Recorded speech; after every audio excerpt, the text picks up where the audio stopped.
All right, we're recording, so I'm going to have Jeff go ahead and take it away. Hi, everybody. Cole, do you want to do intros first? All right, I'm Jeff Conley, and I'm the fiscal monitor assigned to the CTE program, Career and Tech Ed program, and I've probably met a lot of you before. I've been here for almost 2 years now with USBE, and what I do is I do an annual review. I do monitoring to make sure that the maintenance of effort requirement for the state CTE add-on funding, make sure that MOE requirement is met by all the LEAs. And I think, first of all, I just want to mention, if you don't already know about these resources, the Career and Technical Education funding page on the website is a great place to go and get a lot of documents you may need, numbers you may need, description of the process, that type of stuff. And I will show you that here in a minute. I'll just navigate to that real quick. So in case you're not familiar with that, you'll know where to go to look some things up that you may need. State CTE funding is a restricted funding source. So it's state funds coming to you for your schools to help pay for the added costs of instruction for your existing career and tech ed programs. And there is a maintenance of effort requirement for all this funding, and it's calculated a little bit differently than other MOE requirements. So what happens is the amount of state dollar funding that schools received is really based on CTE course membership. That's reported annually through the state UTREX data clearinghouse system on June 30th annually. So we look at like what was reported for average daily membership and CTE courses. And then Wendy Morton uses that figure and says, okay, we're going to base the next upcoming school year's maintenance of effort on that previous year's average daily membership. So for instance, the reported CTE course membership for the 22-23 school year is what's going to be used as a basis for the MOE for the 23-24 school year, if that makes sense. Yeah, and if you have any questions, please do ask anytime. So as I mentioned, state CTE funding is used to support the additional cost of CTE instruction in programs, and they're considered restricted funds, so they can really only be used for CTE instructional costs in grades 9 through 12.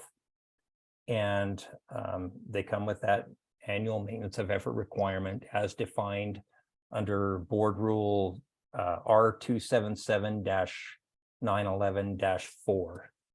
So that's a good one to be familiar with if you've never went and looked at that. That really spells out the maintenance of effort as well as other requirements for this state add-on funding. And basically, to be eligible for these CTE add-on dollars from the state, schools have to agree to first expend the regular WPO for the approved CTE programs grade 9 through 12. So basically what the rule is saying is you need to spend X number MOE amount of dollars first using unrestricted or local funds to maintain, say, well, we put this much effort into it of our own funds. Right now we're eligible for this additional funding for our additional CTE costs. So the annual, the magical MOE dollar amount that it's going to be different for every LEA because it's based on the prior school year's average daily membership in CTE courses. And that can be found on the CTE maintenance of local effort spreadsheet. And I will show you that spreadsheet. It's located under the state allocation table section of the CTE website. So let me just show you that real quick. I know a lot of you probably already have seen this, but it may be helpful for others, I think.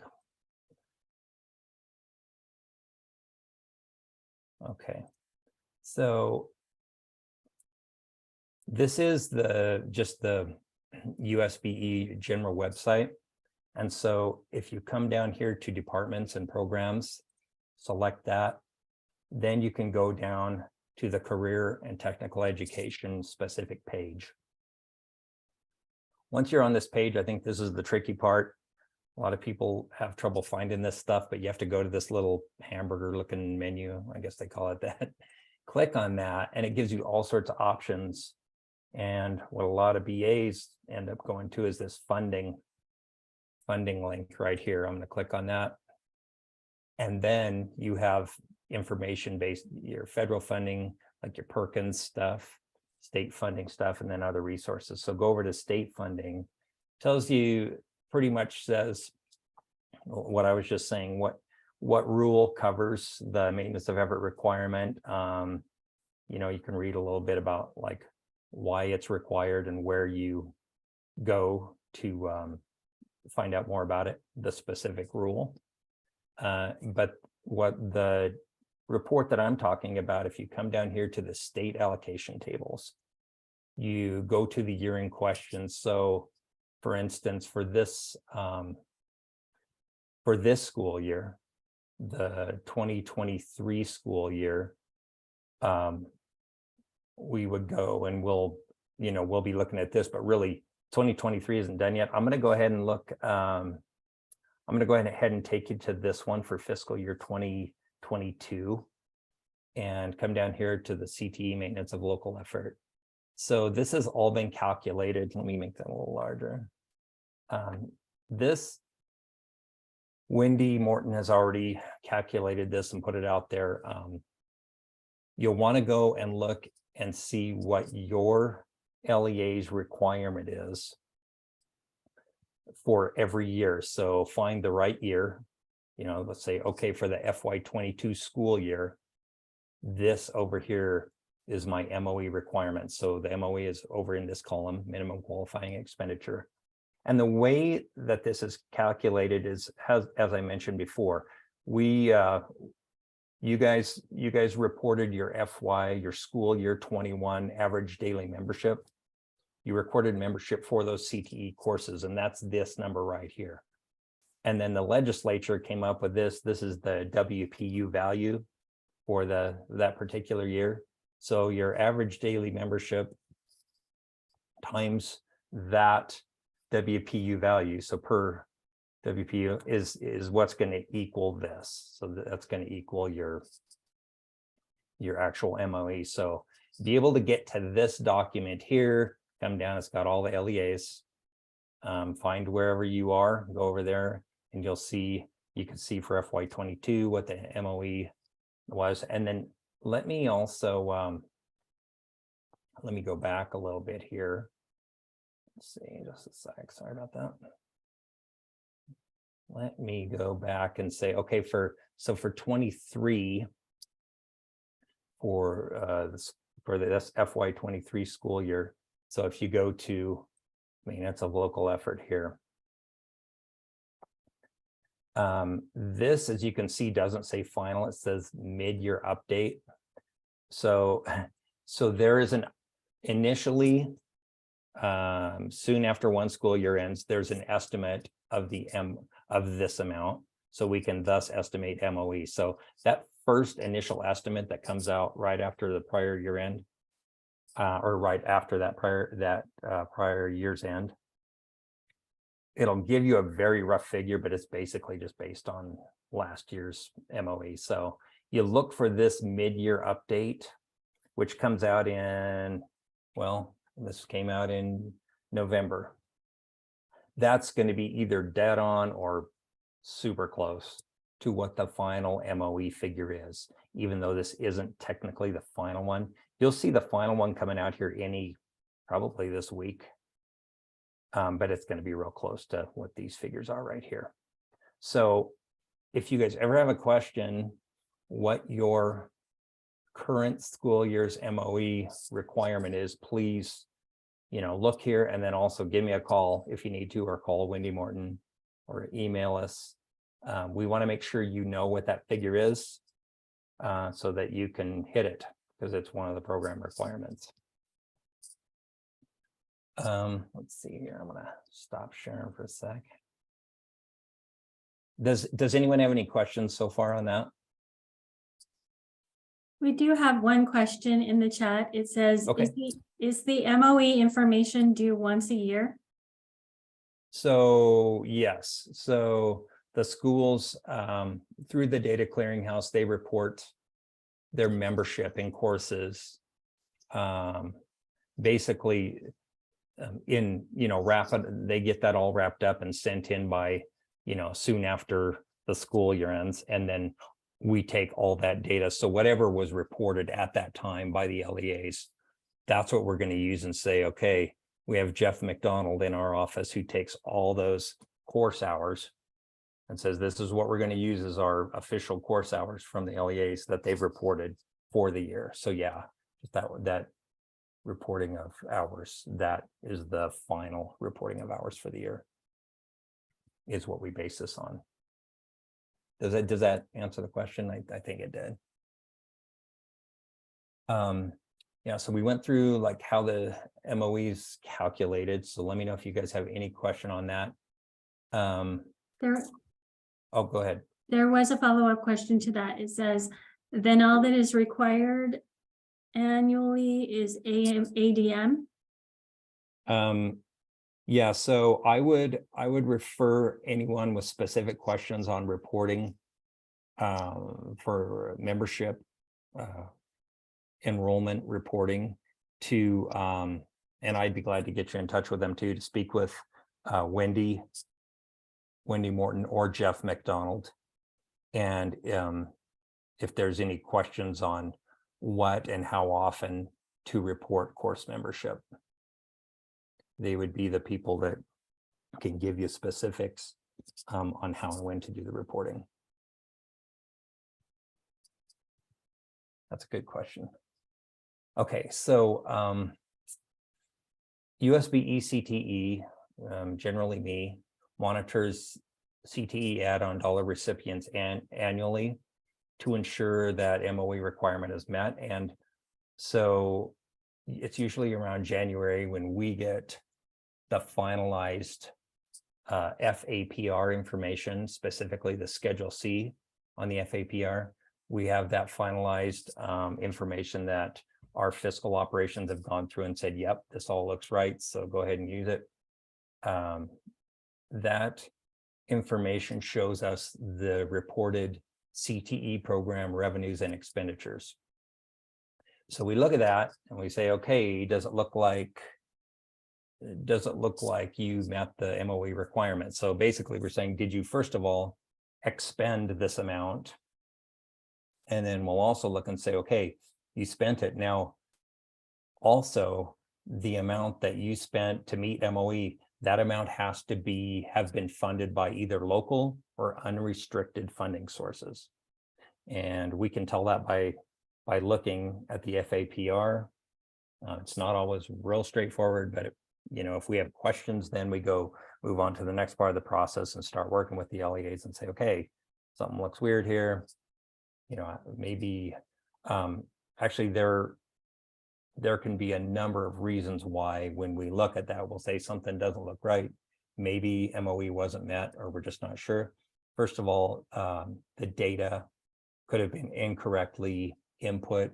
The UPAFS upload might be a little bit not what it should have been.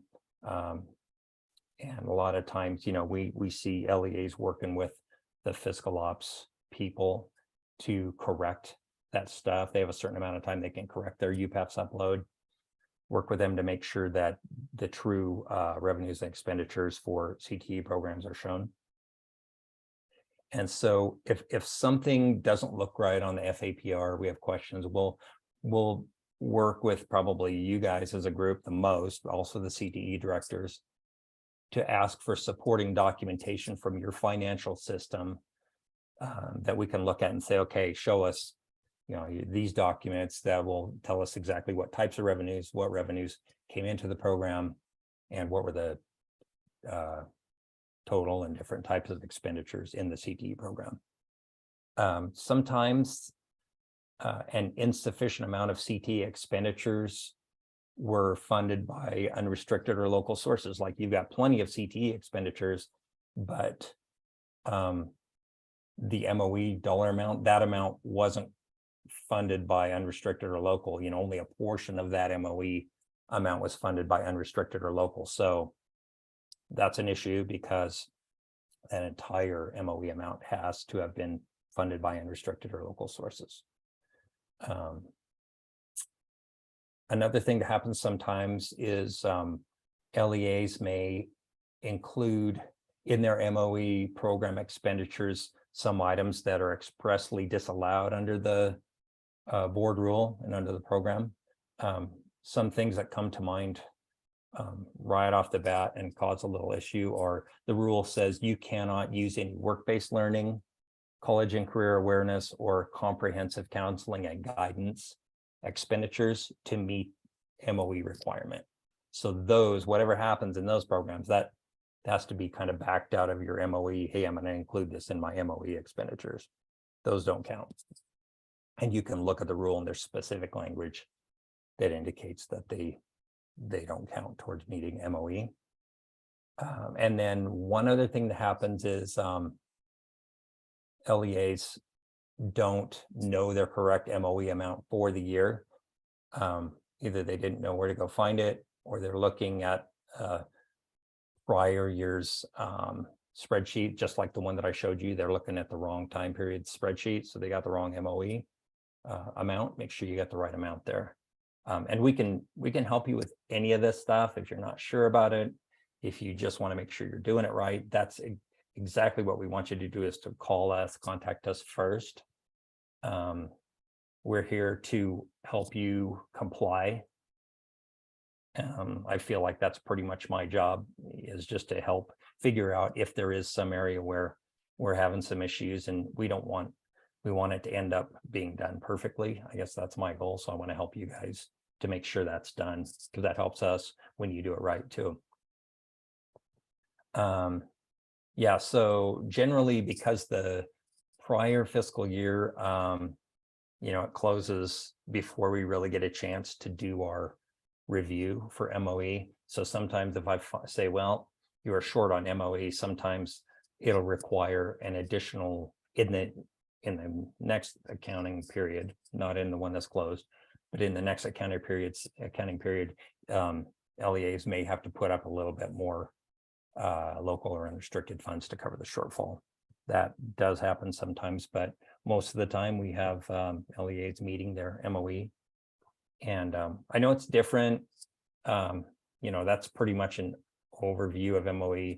I know it's different than how other MOE is calculated, but maybe that makes it a little bit tricky too, because you have to remember that it's different than, say, how SPED is done, or one of those. So are there any questions on any of that? We did have one more in the chat. It said, if we haven't heard anything, does that mean that we are in compliance? That's a good question. And yes, it does. That means it looks to us, based on what we see in Schedule C of your FAPR, that you did meet MOE for the year. And then what I do, if anything pops up where I'm wondering whether it was met, or it's fairly clear that it wasn't met, I send out a letter to you all and your CTE directors and say, this is what I'm seeing. Let's schedule a time to meet and talk about this. And most of the time it's something that we talk through and it gets sorted out and fixed rather quickly. So that's kind of our process. But yeah, we I guess no news is good news on that. We'll only contact the LEAs that we think may not have met MOE. Yeah, so I guess that's it in a nutshell. There's I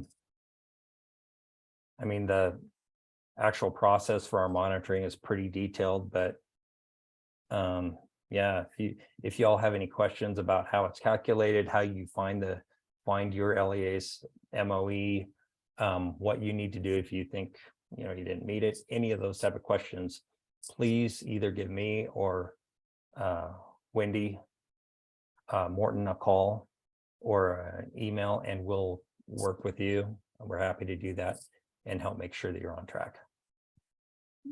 Thank you, Jeff. We appreciate it. Yeah, you bet. Okay.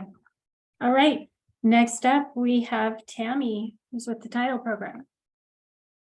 Hi, I'm Tammy Long, and I'm going to try to share this, we hope. I've been with you did it work? Okay, I've been with USBE for about 4 years, and I do the title monitoring. And if you don't hear anything about maintenance of effort, you've done a good job.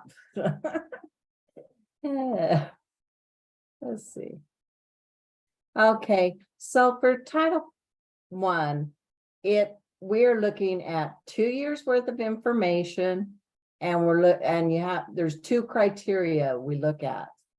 The total non-federal expenditures, and like I said, it's 2 years, and then it goes in and does the comparison for the 2 years, or there's a per pupil amount. So we're looking at both of those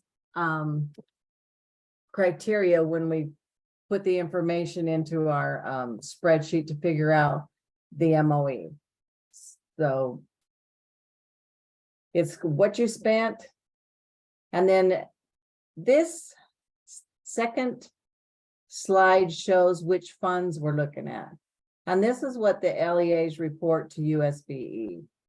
And we take those expenditures and revenue and we calculate it all out to figure out the MOE for each LEA.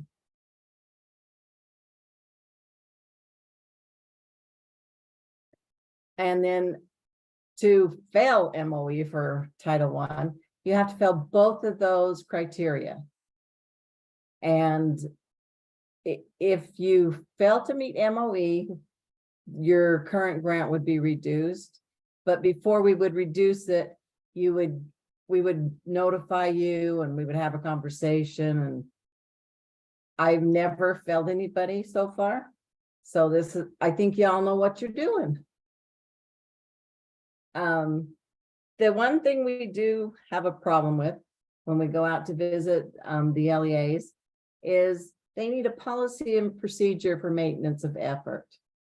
This is where you need to say, I mean, you should have like a section for SPED for all of these different things for title that says, this is where I go to get my information. This is what's uploaded, what systems you're using.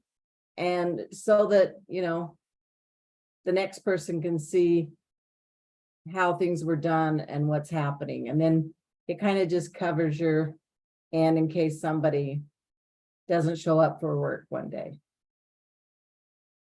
Does anybody have any questions for me? Oh.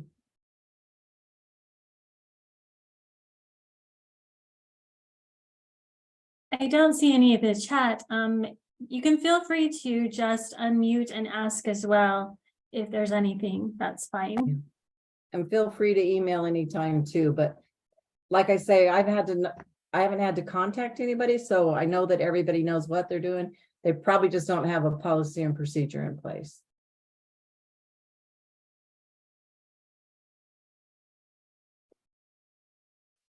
All right, well, if that's all you have and it doesn't look like we have any questions, we can go ahead and move on and turn the time over to Corey Erickson, who is from SPED. All right. Let's see, Tammy, can you unshare? No, I don't know how.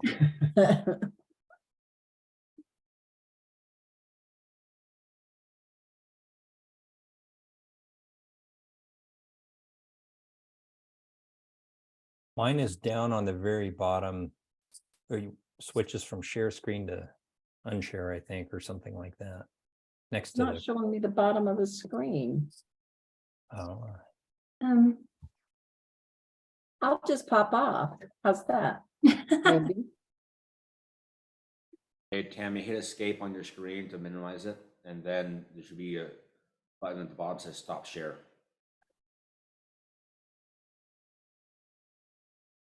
I can see it in my little icon, but it's not coming up. Oh, yeah, yeah, yeah. Actually, Corey, you should be able to start sharing and share over her. It says I can't do it while she's doing it. So Tammy, do you see a little green thing at the top of your screen, a little green bar that says you're viewing Tammy Long's USB screen? No, No, you don't see that. Well, I'm just gonna exit out maybe. Won't even let me do that. let's see if I can do this and that'll work. There we Okay, go. there we go. All right. So let me put it back so you can start sharing. All right, Corey, hopefully you can share now.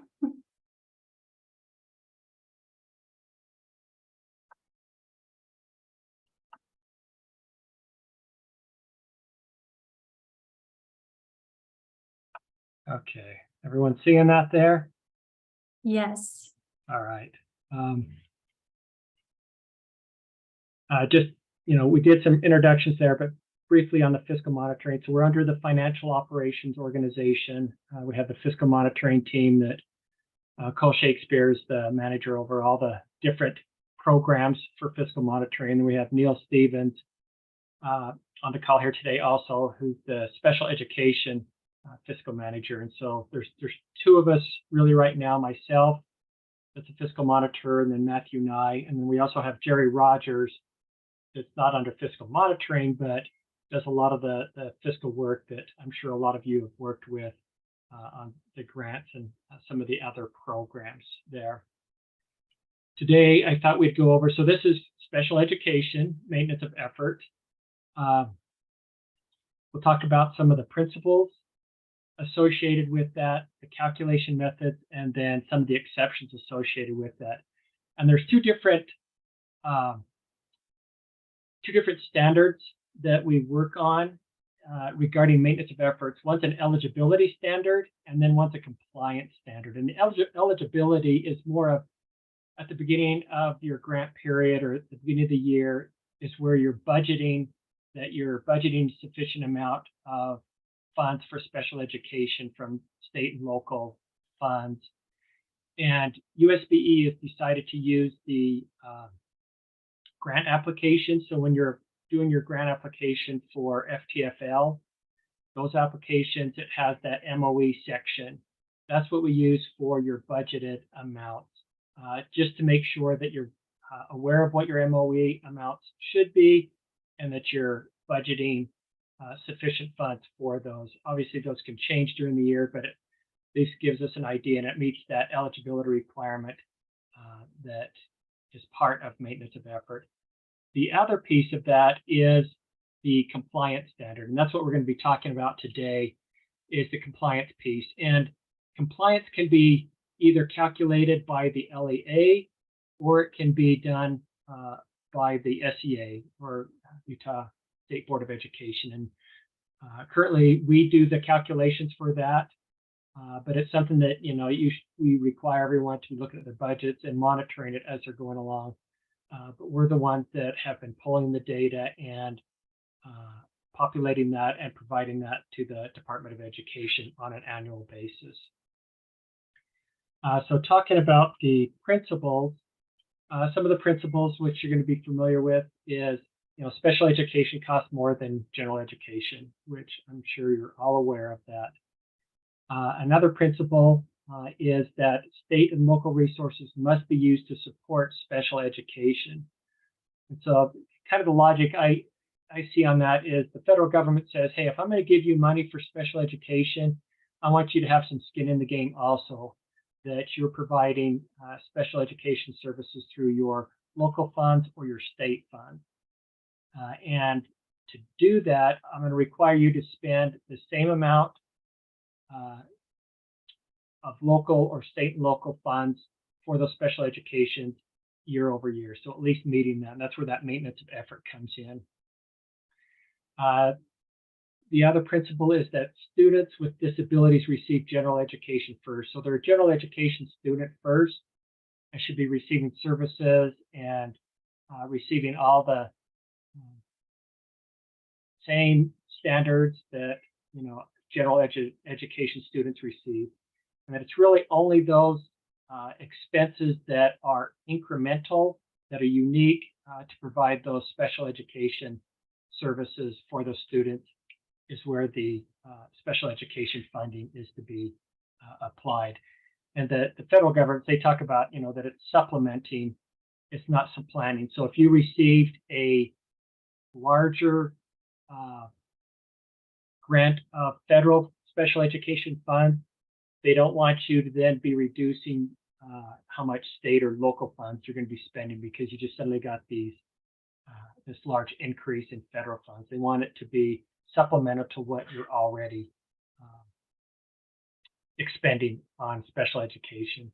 And again, the regulation that we're adhering to, that the maintenance of effort is the 34 CFR. The 300 series talks about maintenance of effort is what we're complying with. There's, for the calculations, there's 4 different methods that we use. Move this screen over. So there's either the measurements, and you only have to meet one of the 4. So either your local funds that you're maintaining the same maintenance level, state and local funds combined, or the per student. So taking your local funds divided by your students with disabilities for the per capita there, or your state and local, and dividing that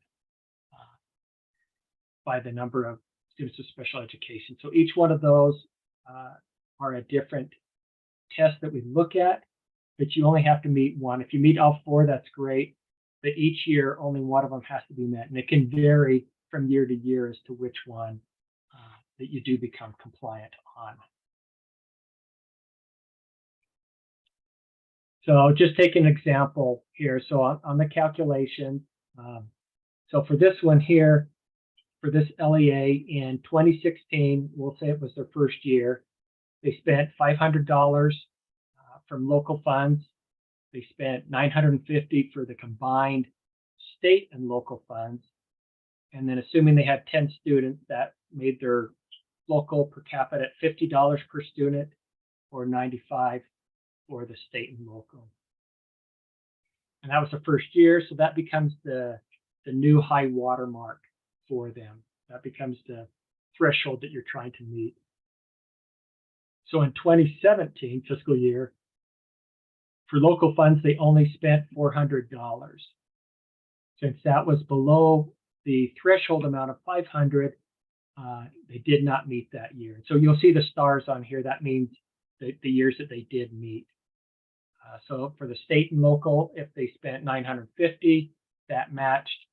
So that became the new threshold, or it stayed at the same amount, but for the new year. Their local funds per student was only $40, so that criteria did not meet, and then $95 for the combined, and that one did meet. And then looking at fiscal year 18, so we have $500, even though it's more than the 400, that's not why they met. They met because they matched the high threshold amount of 500. So if you're looking at the $500 amount here, that was the threshold that they needed to meet. State and local was only $900, so they did not meet on that one, but their local per student did, but their combined did not match there. To get it to where it's a little more applicable to what you're used to seeing. So this is a screenshot from the letter, your MOE letter that is sent out. So all of you should have received those in the last week or two. Most everybody, I think there's a few that we're still working on. But this is the table in the letter talking about the maintenance of effort. It's formatted a little bit different than the one that we just looked at. This is horizontal versus vertical. So for this LEA in fiscal year 20, that was their comparison year, that last time they had met. And the amount that they were targeting was 71,000 is what they did in 2020. So for fiscal year 22, they spent 77,000. And so that one did meet because they did exceed their comparison amount from 20. Their state and local, they had met last time in 21, and the amount that they had was 563,000. For fiscal year 22, they spent 600,000, so it exceeded their comparison amount. But when we get down to the per pupil for local only, they had not met since 2016, and that 2016 it was $672. Their per pupil amount for fiscal year 22 was only 541. But you'll see that it says a yes with exception. So a couple of items here. The exceptions, which we'll talk about, they had some exceptions that allowed them to meet even though their amount was less. So $541 per student, since they met with the exception, now becomes the threshold amount. So even though it's lower than the comparison amount, their next year's letter will show 541 as the comparison amount. So as you have exceptions, what it does is it can lower your threshold amount that you need to meet by. On their state and local, if you look at their amount, they needed to have over $5,000, but they only had 4,000. And if you look at what their state and local, they met it on their state and local, but yet their per pupil amount did not meet. So the assumption here is they've had an increase in special education students that lowered the denominator so that it only became out $4,000 per student versus a higher amount. So even though they increased their spending because of their higher student count, it lowered their threshold amount of what they had for the state and local. So they did not meet that category. But this table should be familiar, and so hopefully that's helpful as you go through the letters talking about meeting maintenance of efforts. And again, as long as one of these is either a yes or yes with exception, then you've met for that year. And again, those that have yes with exceptions, that amount becomes your new threshold amount that you would be targeting for. Any questions at this point as we're going? Okay. All right. So where do those numbers come from? So as Jeff talked about, we use the APR for special education. So this particular one, hopefully it comes through clear enough. So it's the Schedule B, which I think is like the second tab on the APR. So your Schedule B is for special education. And what we look at is all of the 1200 series, the 1200 programs. So the 1200, so this column, the preschool 1200s and the extended years, the 1200s is what we look at. So to calculate, so if you wanted to look at and calculate your own MOE from the APR, for state and local, we use the subtotal expenditures. So this 10,000, excuse me, 10 million, 2 million, and 104,000, those three combined is what would be used for your state and local amounts, total amounts. For your local revenue, we would use your total local revenue. So we'd be combining for those three categories in the 1200 programs to come up with your local amounts. I've highlighted the federal restricted. We take those out of the state and local, so they're not included in these amounts here. So it's taking your expenditures, but we exclude any restricted federal funds that happen to show up in the 1200 series for the calculation. So as you look back at this one here, so all the local expenditures was taken from that first line of yellow highlighted items in the APR. State and local was taken from the bottom one minus any federal expenses that showed up in those 1200. So that gives you an idea of how we come up with the calculations. And that's why we may sometimes have questions about how your reporting or how your mapping is from your accounting system going into the UPEF system to make sure that we're recording all of those expenditures correctly. We've talked about those exceptions. So there's the 5 different exceptions. One is if you had a personnel that had left, and either you were having trouble replacing them, so there wasn't the expenses happening, or if it was like a more senior special education teacher and you hired a more junior one, and there's a discrepancy in pay between the two of them. That's one of the allowable exceptions where you can reduce your maintenance of effort. The second one is if there's a decrease in enrollment, that can reduce your maintenance of effort threshold. This one we automatically do, so I populate that in each calculation, the changes in enrollment.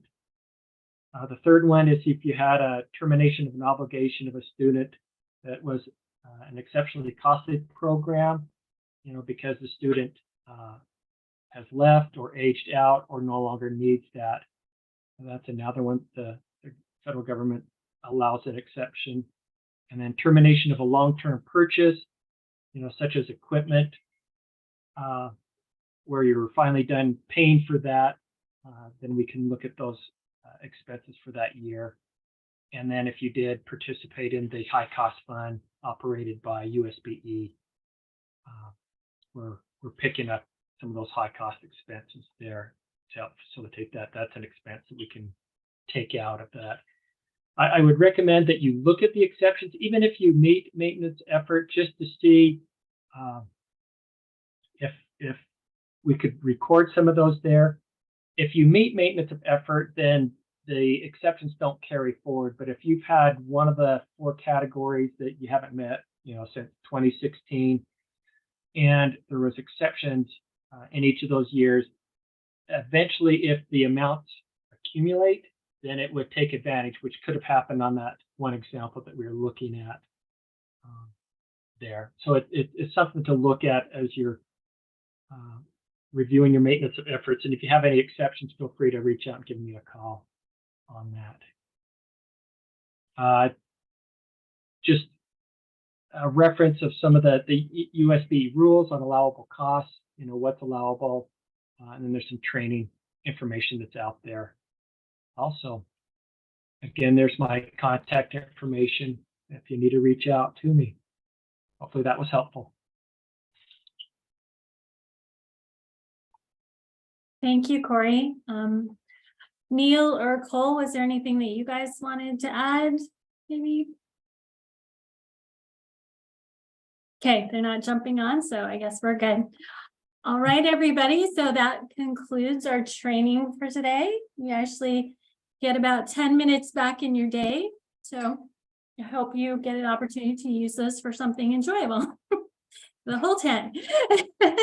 Anyway, thanks you guys for coming. Thank you for all our presenters. We really appreciate you giving us your expertise on this, and I hope you all have a great day. Thanks so much. Thank you.